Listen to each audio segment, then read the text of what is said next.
Hello, everyone. I'm Master of the Lemons, aka Lemmy. And I'm here, the Japanese train, aka Matt. And welcome back to Character Gallery.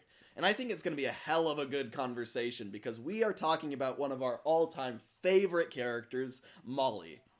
Molly is literally in, like, my top 3. Like, people who know me know that my favorite character is Murdoch, and Molly is very close to the top for me.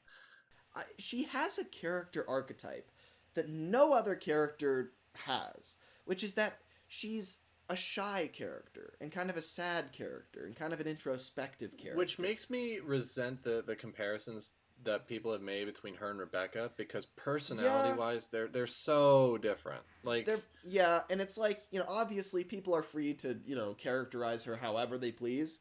And of course we'll both defend that to the grave.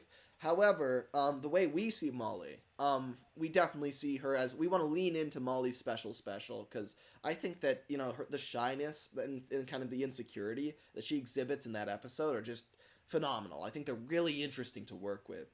And the thing about Rebecca is she's yellow, yes. Not much else in common.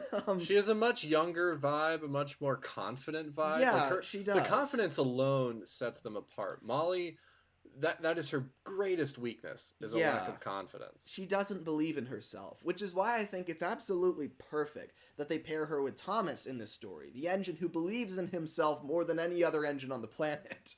Right. Thomas has just this extreme, unbridled confidence in life. He just believes he can do anything. And sometimes he's right. And so when he encounters Molly, this engine who is just totally, down on herself and feels terrible because I think it's very interesting, like what kind of kicks off her sadness for the day, which makes it sound like she has a daily sadness, which I wouldn't be surprised. Yeah, her Molly's melancholy. Yes, Molly's morning melancholy. For short. Yes, but I like, it's interesting that she says, Emily laughed at me for pulling empty coal trucks or something like that, right? And it's like, it's really like, I can really see Emily doing that, but it's also I do wonder how much of that is like Molly being really sensitive to it and how much of it is Emily actually being really mean. And that's the thing, because, like, if it was any other engine, they'd be like, well, yeah, everyone pulls empties. I'm just doing busy work, Yeah, exactly. But, like if it had been, like, I don't know, if Emily had laughed at Percy for pulling coal trucks, if she was just like, I can't believe it. You're pulling that. Oh, you really are the little tank engine I thought you were. Just as, like, a teasing thing, right? Percy would be like, yeah, well, I bet you can't even do it. Here, try. Oh, well, I can do it. Hold on. Just give me a second. And she uncouples and tries to prove herself, right? Like, Percy would be able to kind of, like, get his own back very quickly, and the two would be on equal playing ground, right? Whereas with Molly, I don't think that day she was particularly insecure about whether or not her trucks were full or empty. But when Emily teased her about it, her mindset is like, oh, God, pulling empty trucks must be like the worst thing in the world. Exactly. I'm terrible. She is definitely like the kid in school who has to have like the right shoes, or else she's just gonna feel terrible about herself and feel like the outcast. And like, I could totally see that being the case. It almost makes me wonder if, when she comes to the island, because this is something I've wondered forever, and I know you have too, Matt, is why is she yellow? She's like the brightest character in the whole series. I know. And she's so shy. You would think she'd choose black or something because she just does not want to stick out. And yet she is like the brightest color ever. I have like, I mean, we've got a few theories for this. I think like it's possible that, when she comes to the railway, the Fat Controller sizes up very quickly that she is a very shy character. So in his kind of like encouraging kind of, but throw your kid in the water kind of fatherhood mentality, he's just kind of like, all right, well, we're painting you yellow. What? No, hold on, sir. I don't really want to be painted yellow.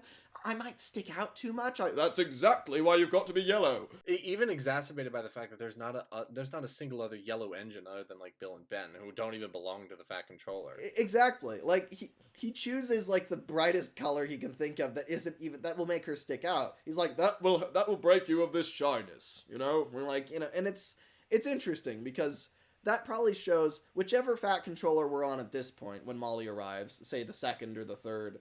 It shows the difference from the first one, because the first one was like, because I think Henry has a bit of this same shyness, and instead of encouraging him to be different, the first Fat Controller was like, I'm so annoyed by his social awkwardness. I'm just going to paint him blue like all the other engines. Hopefully he'll blend in and pull the trains on time.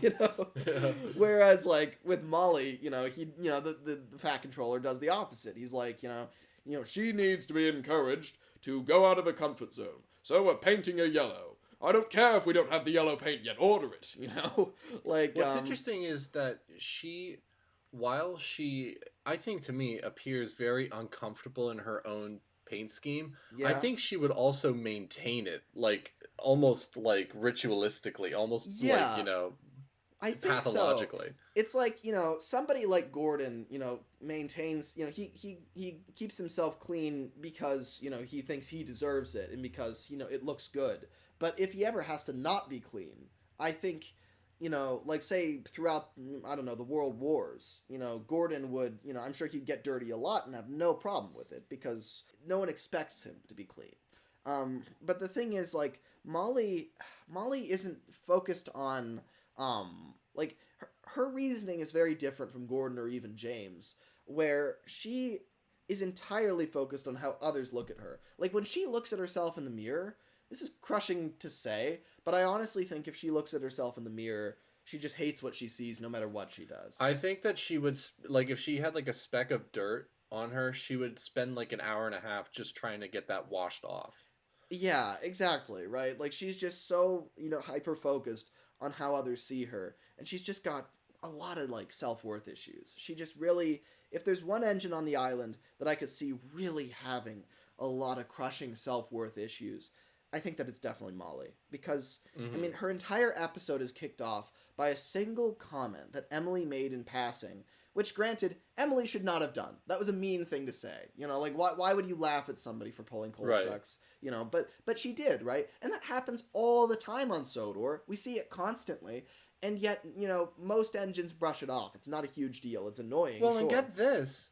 It takes her the entire day and Thomas's support to get the task done. Like, she's just delivering empties to the coaling plant, and it seems that she's been sitting there for a while by the time Thomas arrives. Yeah. And then Thomas goes off and comes back. She's still there. Like, has her fire gone out because of Emily's comments? Like, honestly, that's I could see that, where it's just she won't start up. I think it's just paralyzed her. Can you this makes me think of what Molly's crew is like.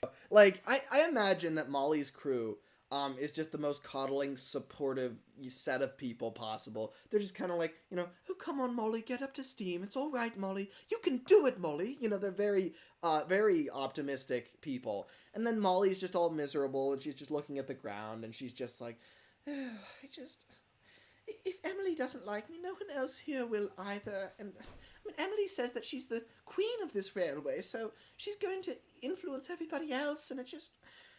what's the point? She's just so miserable, right? And her crew is just like, oh, Molly, it's not that bad. Come on. And they're both just out in front, kind of like Gordon on the hill, where his driver's like, you're not trying. Except it's like... yeah, just put Gordon's crew in this situation. You're not trying, Molly. You suck. Gordon's crew cannot get anywhere near Molly at any point. But yeah, her crew's just standing in front of her, patting her buffer, just like, you can do it, Molly. It's fine. Your new coat is beautiful, and you're a wonderful engine. But, you know, she's just not buying it. She's just like... This is compounded by the fact that she's new to the railway, yeah. too. So she could very easily believe that... Like, Emily could make her believe that she's the top dog of the railway. Exactly, yeah. And then Thomas comes along. I'd love to see some extended dialogue of the scene where they meet. Where Molly says, Emily laughed at me and said, pulling coal trucks is ridiculous and undignified. And she should know. I mean, she's the queen of the railway. What's so funny? I'm sorry, you believe Emily when she says stuff like that. God, you haven't been here long, have you? Well, if she's not the queen, then who is? Me? I'm the king of Sodor, baby. Pretty much. He goes and tells another parallel lie that he believes. But he's like, and I think that you're great. I mean, pulling empties, there's no indignity in that. There's no disrespect. I mean, Percy does it all the time. I mean, I don't really. I pull Annie and Clarabelle, but I respect it. Don't get me wrong. I think it's a fine job to do. Really? And she kind of starts to wipe the tears away. And Thomas is like, oh, yeah, totally. But those other guys aren't really going to respect it. Oh, Tops will fix this. And, like that sort of thing, right? I know. Let's solve the problem by covering it up. Yeah. Just bury your problems deep down, Molly. That's what I always do. It's true though, isn't it? Like that's what he does. Like that's his solution to the problem. Is the other engines are laughing at Molly because the trucks are empty. So Thomas just covers up the empty trucks. It's like, all right, that's the way to fix this. Which, granted, it's a very hands-on solution. Molly has been sitting here for 3 hours crying. At least Thomas has a way to help her move forward. But ideally, it would be someone like Edward that comes into the yard. And then Thomas is like, oh, I know. We'll tell the whole island that you're pulling the most special train of all. I think there's a point where... So Thomas is like very much looking out for Molly's mental health here. And he cares, I gotta say, it's wonderful to see Thomas just come along and prove why he's such a great friend. Because there's a lot of stories that make him look like a jerk, where he kind of blows off Percy and he's not really a nice guy. And the thing is, this is really exactly why he has so many friends. Is because when he meets somebody, he immediately does everything in his power to help them. But at the same time, the reason that Thomas is such an interesting character is because he's got a bit of vanity. And the thing is, I think that once he starts helping Molly, this whole kind of idea of making a special train that, everybody's going to see and there's going to be this big event, he kind of starts making it his own thing. And so he has no plan. He's just winging it. He's literally just flying along the main line, finding every engine he meets, and he's just like, hey, there's a special train. It's pulled by this new engine called Molly. You should see it. It's amazing. And then Emily's like, well, what is the special train exactly, Thomas? And Thomas is like, oh, I'm not telling you, but it's great. Believe me. And then he leaves, right? And he has no idea. Yeah, it's like he's just gonna wing it later. He's like, oh, I'll figure it out.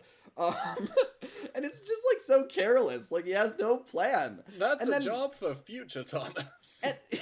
God damn it. Yeah. From 3 hours in the future. Very close, Thomas. Kind of down to the wire. But, so like, and I imagine, then when he encounters Gordon and Gordon's like, there's no way it's as important as the Express. Thomas is immediately just like, no, it absolutely is as good as the Express. In fact, it's better. And I imagine in Thomas's head, he's then immediately like, God damn it, why did I just say that? But it's too late. Then I'll inspect myself. Tonight at Abbey Station. So Gordon sets the location for it. He just decides. It's like, that's where it will be. Reschedule it. I don't care. I'll be there waiting. So now Thomas has worked up the entire island and gotten them all excited about the prospect of this train.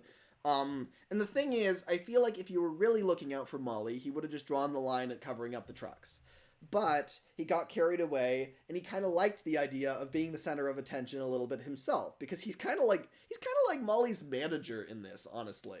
Molly is the talent, and he's having her lip sync on stage, and and she's like, and then the radio breaks. Yeah, exactly.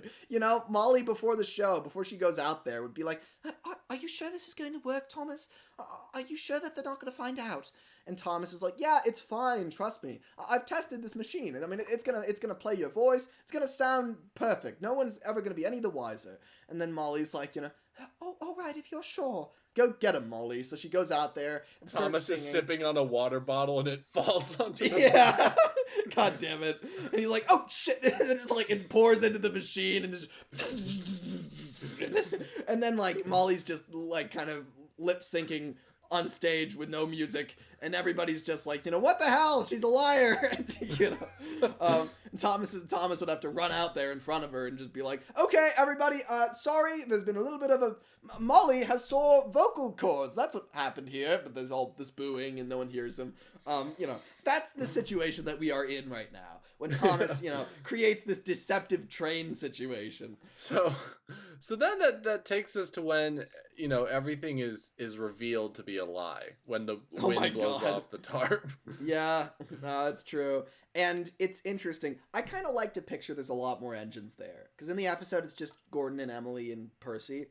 I would like to imagine that there's a ton of them. Like, James and Henry are over at, like, the main event, and they witness this, and you've got, like, a lot of the mainline engines are here to kind of to see. There's, like, Neville, or, like, even engines from, like, Arthur that come from the other side of the island just because they want to know what the heck this thing is. Yeah, exactly, right? Where, some of these characters... I mean, are most of them, in fact, are seeing Molly for the first time. So the tarps fly off, and there's a different reaction from everybody, where Gordon's like, oh, I knew it couldn't be more important than the Express. And Percy's got his little disappointment, where he's just like, I was expecting a special. And then, and then we've got, Emily's just like, you see that? I was right about her, everyone. I was right. I'm better than her. I get the sense that Emily's just a little bit insecure, because this is the little bit. Yeah, well, because the thing is, when Molly shows up, you gotta realize, like, this is the only other... I don't think she's as old as Emily, but she is an older engine. She's got kind of this ornate look to her. She's very glamorous. She's the era that pretty much replaced the Sterling singles, or at least was exemplified of that. That's true. And also, like, I kind of look at it like, there's a few kind of hallmark amazing kind of classes of locomotive that are just like kind of they're almost like wealthy families of Britain, if you can imagine it. So yeah. Like, the Claude Hamiltons and the Sterlings and the Gresleys, these are high-end names. And Molly comes... What about the Ivets? No one cares. And so these are all like, really high class engines. And it's interesting because I feel like Molly would be among these kind of higher class circles where she actually would have come from a quite, the equivalent of a wealthy locomotive family, a family that is, that is very highly respected. And so, and they're rivals of the Sterlings. So Emily immediately sees this engine and thinks, oh, these are the ridiculous engines designed by Mr. Sterling's competitor. All right then. Well, I suppose I'll throw some trash at her. How about that? Where's Whiff? Come with me. Jinx, you owe me a soda. God damn it. Wouldn't that be amazing if Emily just uses Whiff to mudsling against her enemies? Like, that's just...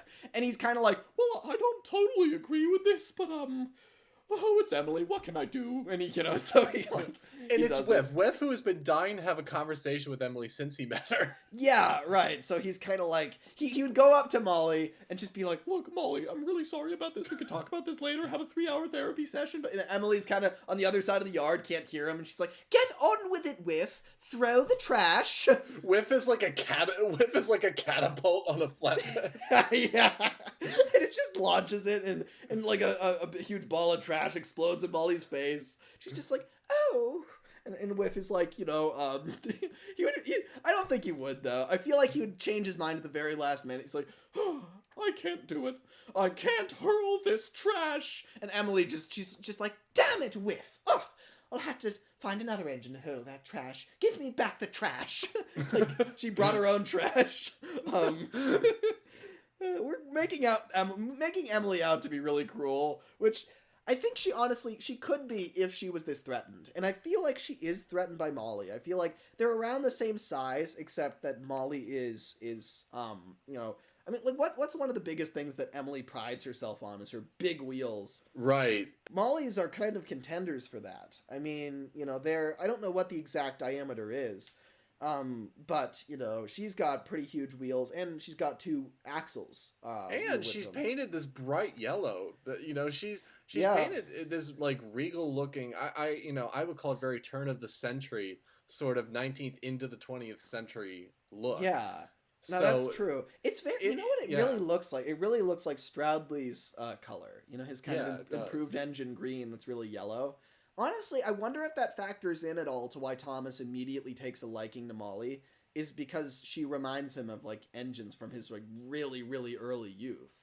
Because, like, he's probably be sweet. Yeah, it would be. Because, I mean, she's kind of painted like them. And I feel like Thomas, on some level, you know, he was like, the LBSC is a railway that's often forgotten. Nobody thinks about the E2s. You know, the Terriers make somewhat of an impact, but that's just because Stepney lives for like 60 years and everybody's like, how did he do it?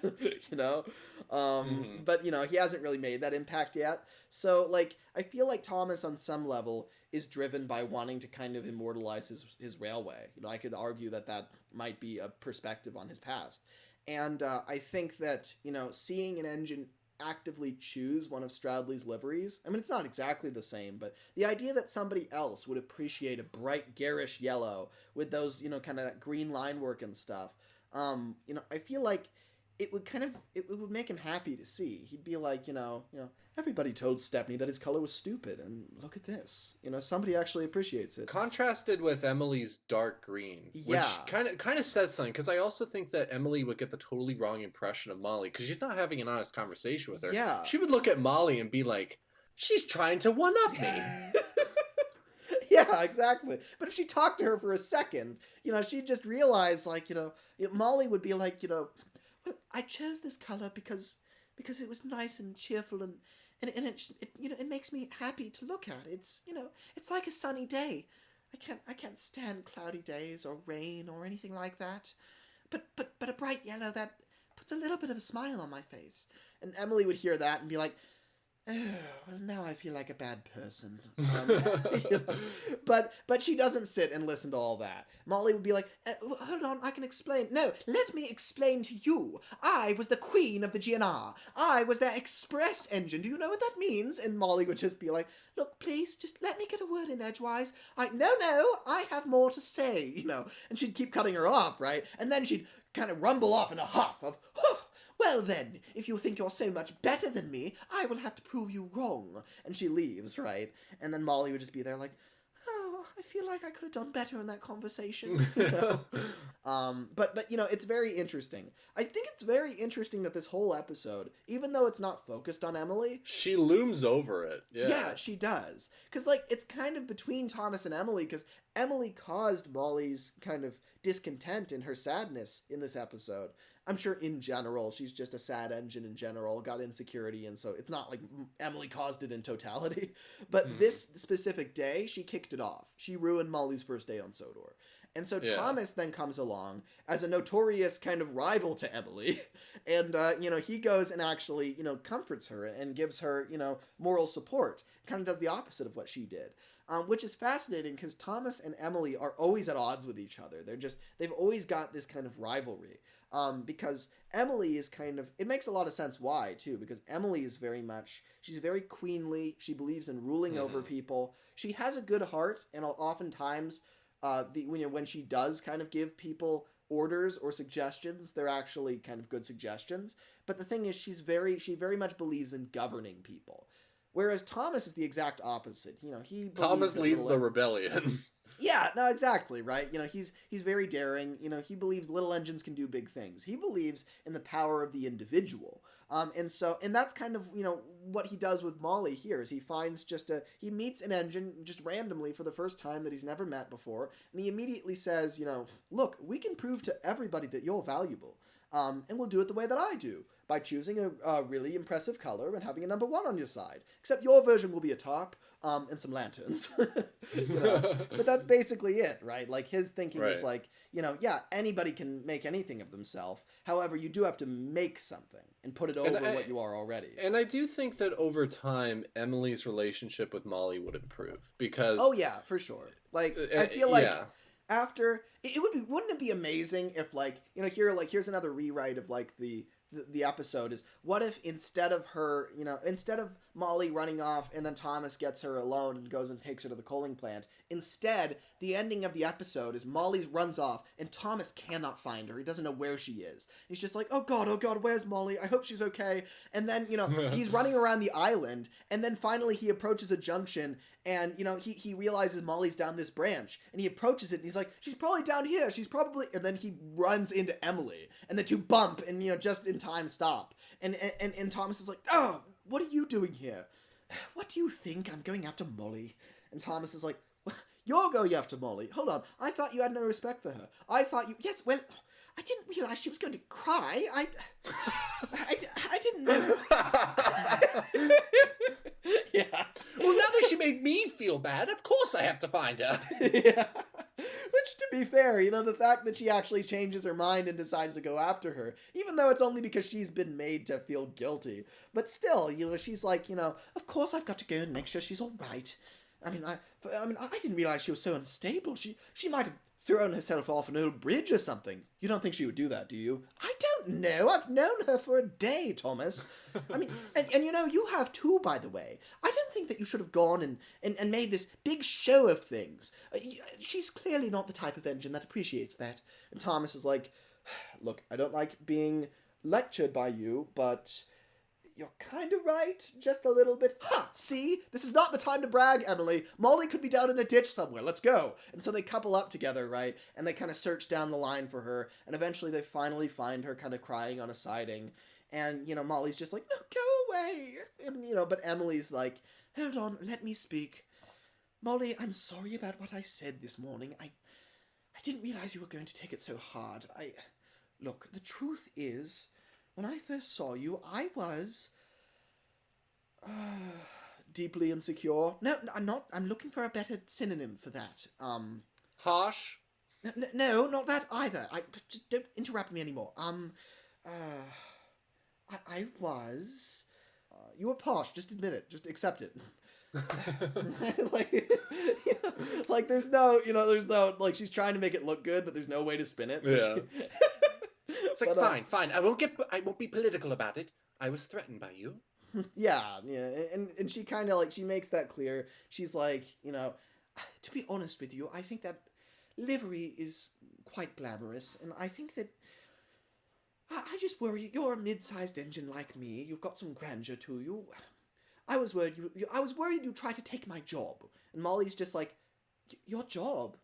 Oh no, I don't like pulling passengers. What? No, I don't. I prefer goods. And it's like a genuine thing. Like, she legitimately prefers it. Like, she's not, and that's something that they, like, Emily never even considered, is like that an engine would not want passengers. And Emily's like, oh, okay, I feel better now. Never mind. And so go back to work, commoner. She just backs out of the branch, and leaves. But, Thomas is still there with Molly, and the two of them have a heart-to-heart. And Thomas is just like, I'm sorry that I put you on the spot like that. Maybe I shouldn't have launched an all-out advertising campaign across the entire island to put all eyes on you. Maybe that wasn't exactly good for your mental health. Well, yeah, not really, but I appreciate the idea. Yeah, well, glad I could help, kinda, until it all got messed up. Here, let's go back to the yard. I'm sure that everybody will change their minds about you once they actually hear your story, And so they, and they do, right? And things slowly get better. But yeah, one thing I want to talk about is, I feel like I've always felt this way, and I know you feel this way too, is I feel like Molly, like, the engines that are introduced in the same seasons together kind of, like, flock together in a way. I'm going to put a name to it. I'm going to call it merchandise syndrome, because yeah. I did the same thing with Wilbert and Frank as a child. I thought they worked on the same railway just because Wooden Railway released them in 2001 together in the same batch. Right, so, yeah. Because that's the thing. All storytelling is just based on connections. Based on two things that feel like they both matter in the same way. They're both, connected. And the thing is, even when it's not, even when there's no, like, in-universe foundation for it, when you are introduced to two characters at exactly the same time, you can't help but have a kind of spirit bond between them forever. And, I feel that way about Molly and Neville, because they were introduced in the same season. They just both feel... Neville's kind of shy in his own way, He's kind of got this sort of, he isn't. He jumps into situations, but I feel like it's very interesting how Neville introduces himself, where he's just like, hello everybody, like Neville is a very awkward bull in a china shop when it comes to propriety, right? When it comes to expectations and social norms. Yeah, and I think he's got a bit of shyness because of that. And what we're seeing is him kind of very, very violently overcoming that shyness because he knows he won't otherwise, so he doesn't know how to go, hello there, I'm Neville, how you doing? So instead he's either going to sit there in silence for an hour and be like, oh, what do I say? Or he's just going to go, hello, hey, so that's kind of like, I feel like he's in that position, Yeah. So I imagine, I could see it to be where Molly, as she's settling in on the island and things are starting to get better for her. Well, and she would associate with other goods engines too. So yeah, that's true, right? And it's like, I imagine before she came to Sodor, she was painted all black. She was, and for most of her life, even back on the GER. The GER. When she was like, she could have been in blue. I don't think she was in blue then either. Like, I think when Emily meets Molly, she's picturing her in this stunning dark blue that the railway had, that she's always kind of envied. But now Molly, but Molly in fact never wanted that blue. She always went with black so that she could kind of blend into the background. So it's like, I totally see that being the case. And I think she'd kind of flock to Neville as a result, because she would know, as a rule, engines that are painted black, when they don't have to be, are more shy. And the thing is, she notices that about Neville, and she kind of, approaches him, and, she's kind of like, or she probably wouldn't approach him, but she wouldn't avoid him. And whereas Neville would approach her, Molly would just kind of be at the water tower one day, just kind of calmly simmering, away from all the other engines, kind of in the corner of the yard, right? Where she gets along well with everybody, but she also very much keeps to herself. If she were a human, she'd be like a bookworm. She'd kind of be like sitting there kind of just reading books all the time, not really looking up from them. And, so Neville kind of would go over there and interrupt her from the water tower and be like, hello there. Almost startle her. Yeah, she'd be like, hello. You're Neville, right? And he'd just be like, yep, that's my name. I saw your special the other day. Oh God, don't bring that up, please. I don't want to talk about it. No. It looked pretty great, until the tops blew off. That wasn't great. But if I were in your position, I don't know. I'd just be happy that I tried to do a good job. Like, you'd just try to kind of uplift her, right? And Molly would just be like, well, thank you, I suppose. And they kind of just start to hit it off. Where like, Neville would bring up, back on the, I guess they call it the other railway here, don't they? Back on the other railway. They used to call me the ugly duckling. The name kind of stuck. And Molly just kind of perks up. She's like, my sisters on the GER, they used to make fun of me a lot too. Oh, did they now? Yeah, they did. They said that I was the shiest steamer of the bunch. They said that my brass work was sooty. Like, stuff like that, right? Where she kind of starts to open up a little bit, because she has not encountered a single engine on this island yet that has any self-worth issues.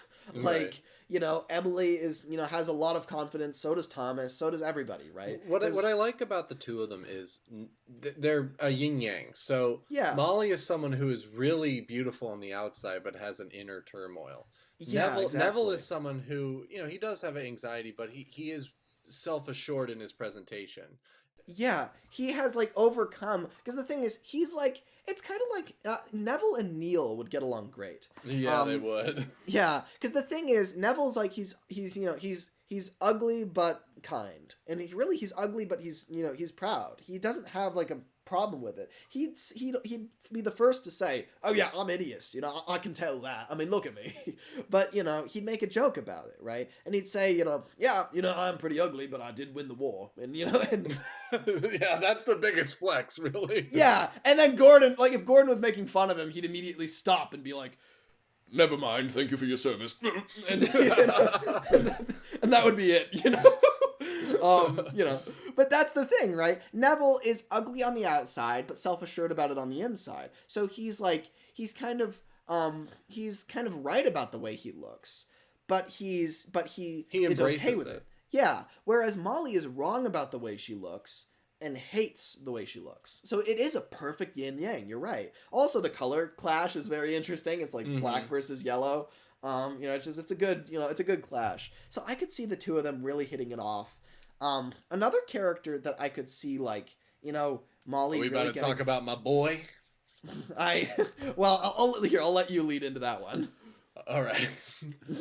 And as you were saying, one of the other characters that I associated with Molly is Murdoch, and it just the dynamic of all the side characters, the goods engines that kind of just look on as like the Steam team are like beating each other up in the parking lot. I love that vibe. There's all these reasonable goods engines that are just kind of behind the scenes, because it's like Gordon, Henry, and James are constantly vying for the Express, right? And then like the other engines are just kind of looking on, just kind of like, you've got Murdoch and Neville and Molly just standing there kind of watching it, just like well, they're making fools of themselves, and that's it, right? I think Murdoch, really fits into that kind of group of characters, because he too is very shy. He's, at the beginning of the episode, I said Molly's really the only character we have in that archetype, and she's certainly the only sad variety of that shy archetype. However, I think that Murdoch definitely has a lot of shyness. Murdoch is someone who embraces his shyness. Exactly, yeah. He's just much less apologetic about it. But he is quite shy. It would be very rare that Murdoch actually approaches somebody for a friendship and starts it himself. But I feel like one of the few times he did it was probably with Molly, because he could immediately see some of himself in her and kind of respect her. Yeah. And it's like, he would also really respect a passenger engine who has a lot of street cred, a lot going for her, choosing to take the goods route, choosing a life that isn't glamorous. Immediately it's a compliment to engines like him who were built for goods, because he'd be like because people like Gordon would have you believe that nobody ever chooses to pull goods, and that's only like something that you get stuck with. And people like Molly are kind of turning the scales on that and saying, no, I like goods. I like pulling them. I mean, that's my preference.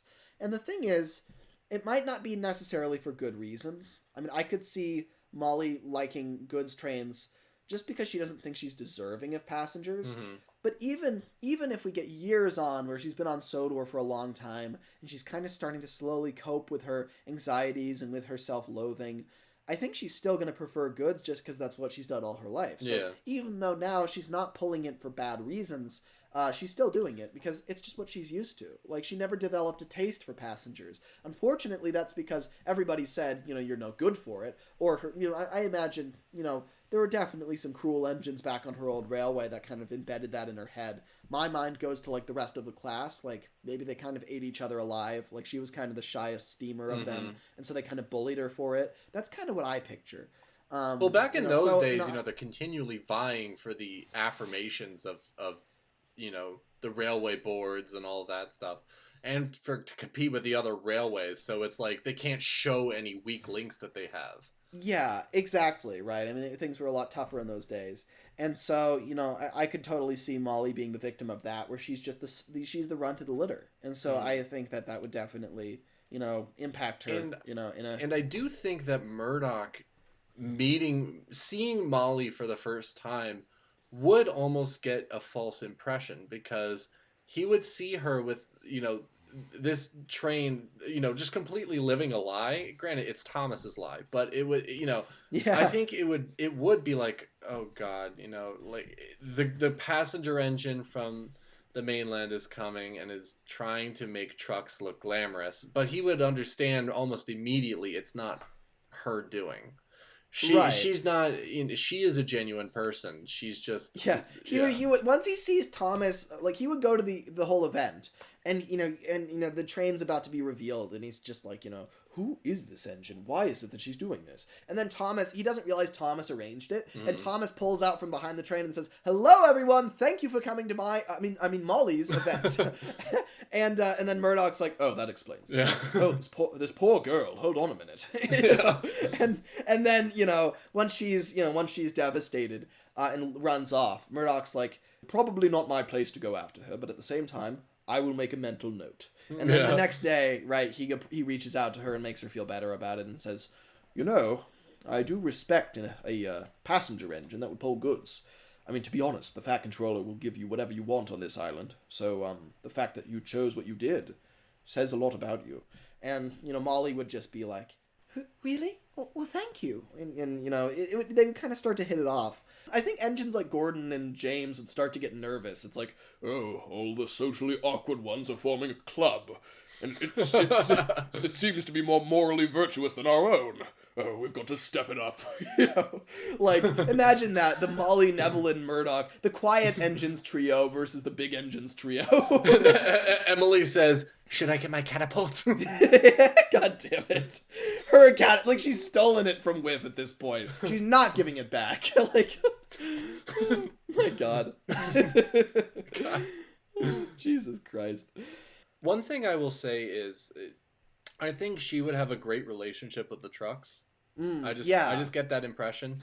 Secondly, especially because she's, constantly like, she likes pulling goods trains. And also, I think she is, and I think she has to be deeply empathetic. Like, I think she really has to be able, she's very kind-hearted. She very much cares about others. We've talked a lot about her, like, being taken care of by other engines. But I think that once she's in a place where she doesn't feel bad about herself, as much as she did anyway, and she's kind of more stable, I feel like she would just be, like, a really supportive, kind-hearted character. That could really just, like, she would totally understand any struggle that any character has. She'd be the type of character that can go up to Cranky and get him in tears because he's talking about his childhood and, oh God, and back when I was being built in the dockyard and they said I wouldn't amount to anything and, well, look at me now! Look at me now!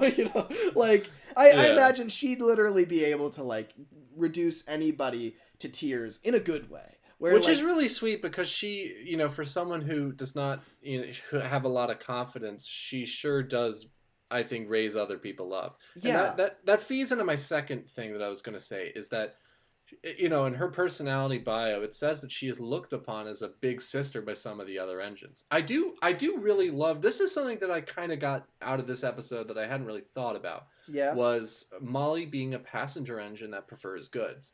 I do think that a lot of the little engines, a lot of the tank engines would look at that. Yeah. Because the thing is, like, usually when, goods engines, it's like Gordon talks down on all of them. All the big engines, you're supposed to look up to Gordon, somebody who pulls the express, even though you can never be him because he won't let you.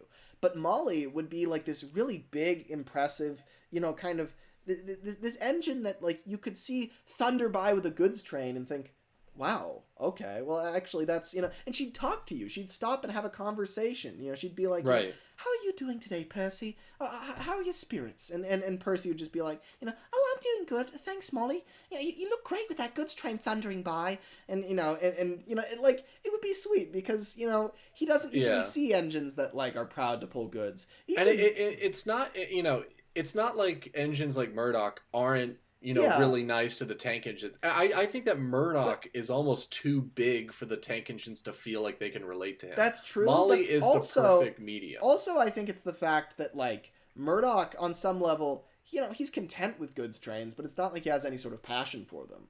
Whereas I feel like, Molly really, that is where she is most comfortable. And, I think it would send a really good message to everybody, which, again, is very interesting because it would threaten Gordon's sort of hierarchy that he's constructed, and which would put her at odds with him, which would just be this vicious cycle because, like, if there's any engine that shouldn't be at odds with anybody, it's Molly. I mean, she's not going to handle that well. Yeah. But at the same time, I think she will never put somebody else down, no matter what she does, It's almost similar to our Arthur episode where we mentioned that Arthur wants to be a smaller tank engine than he is. Yeah. I think Molly wants to distance from the glitz and glamour life, from the life and expectations of big engines. But it's just that instead of wanting to do it because she likes the alternative, she's kind of doing it because she doesn't think she deserves it. Which, she's self-defeating. Yeah, which is tragic, but at the same time is very interesting. And I think, I just think she has very strong morality and cares, a lot about everybody. And so I think even if the three big engines ganged up on her and, like I imagine a scene in the sheds where like, they're all picking on Edward and then, Gordon's like, let's try and bring her into the fold. Molly, isn't Edward a ridiculous old, and doesn't Edward suck? And Edward would just gesture his eyes to her like, don't say anything. But Molly would be like, no, he's not. And, she wouldn't say it with confidence. She'd say it with like, oh God, I'm about to be attacked, right? And then Gordon would be like, I beg your pardon?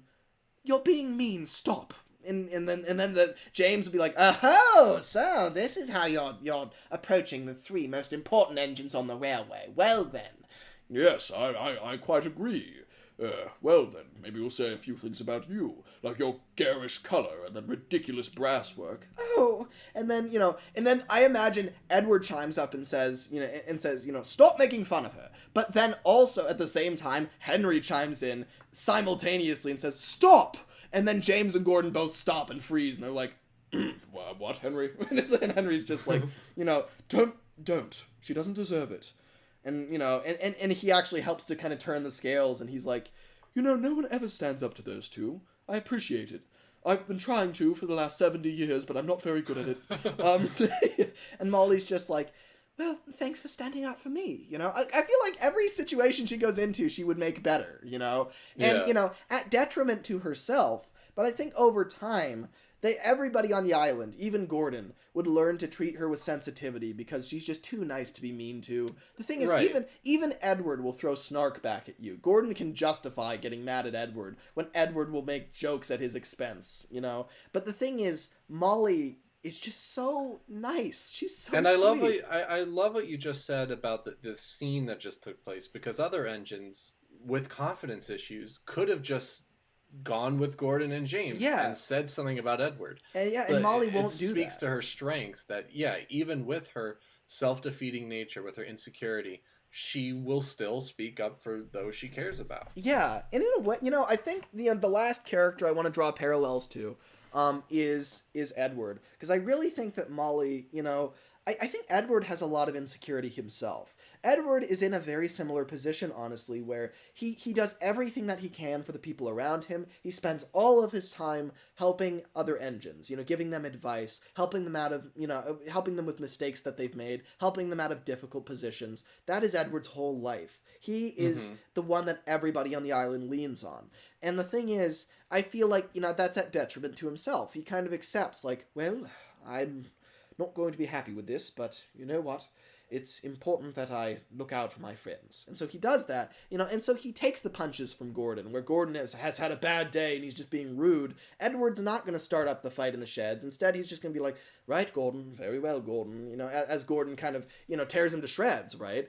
And he should stand up for himself, but he doesn't, right? Because he knows that will cause a fight. Now, if he hurts somebody else's feelings, like Molly, for instance, Edward will stand up against him. But when he himself is being attacked, he's just going to let it happen because it's all right if I get attacked. I mean, that's different. I can make that choice, but I can't make it for anyone else.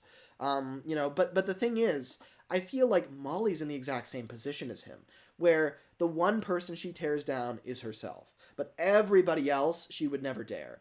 And I think she could relate to him on that, except I think Molly is a little bit more honest about it. I think that she actually will, admit, like, I know that I shouldn't beat up on myself so much, but I do.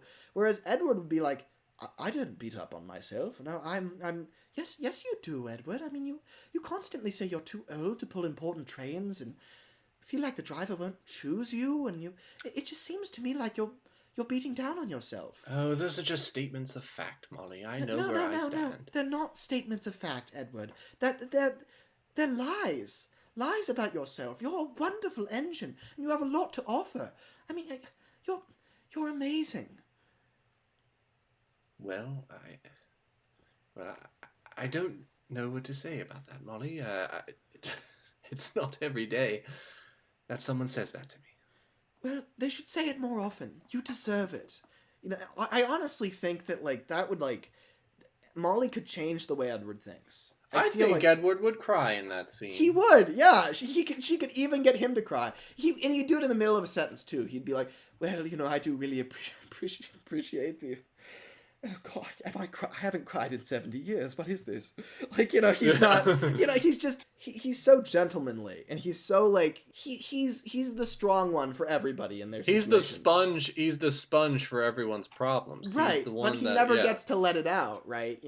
Even with, like, say, Boko, I imagine would be, like, a huge, engine that he leans on. Is, like... I think that Boko has a stiff upper lip that kind of doesn't allow for that degree of vulnerability. Yeah, it's true. And the thing is, that's what Edward needs to keep going. Like, Boko is vital because, he needs somebody who can... When Edward's starting to feel down for the Count and he's like, it's hopeless, I can't do this. Boko's like, yes, you can. No, dust yourself off and get back up. It's like, that's what Edward needs, and that's why he's surrounded himself with an engine like that. However, Molly gives Edward something that he's never had before, which is that vulnerability. Somebody who actually understands his psychology. And Edward keeps his psychology, the way that his head works, he keeps it under lock and key. Nobody knows for sure how Edward actually thinks and how much self-loathing he really has. He doesn't let them know, because then they might try to help him, and then that will be a burden on them. So he doesn't let them know. But Molly, right. he has no choice with Molly because she recognizes it. She sees the signs because she's that way too. And that would be amazing, for her to actually, to kind of get through to Edward. Even engines that have known Edward since the beginning, like Thomas, wouldn't know that. Henry wouldn't know that. They have an inkling, but Edward's never let them get that far because he's one step ahead of them, and he can stop them from really getting into the vault that is his subconscious. But Molly could. Molly would be an amazing therapist. She really, really would. And after she arrives, there's finally, like, Edward has a co-therapist on the island, another engine that can kind of help with that. So that's great. And I think that this episode has really broadened my love for Molly because I've thought about Molly for years and years, and I've really enjoyed the character. But I think that having a kind of a writer's room session, by giving her a character gallery, really helps. Because it puts everything in context. But there's a million great situations that you could put Molly into. Either her being just kind of the just exaggerated, sad, kind of down on herself character, or being this like character that can get through to everybody and actually make them happy because she has such immense empathy. Right. So I mean, it's like either way. I think that she's just got an immense amount of potential. She's one of the most emotionally raw characters in the entire Thomas mythos. And so, I think that she's got just so much potential. You could write a million stories about her. And I absolutely adore her. She's very high on my list. Anyway, so I think then, that's pretty much all we have to say. So without further ado, I've been Master of the Lemons, a.k.a. Lemmy. And I'm here at the Japanese Train, a.k.a. Matt. Take care. We'll see you in the next one.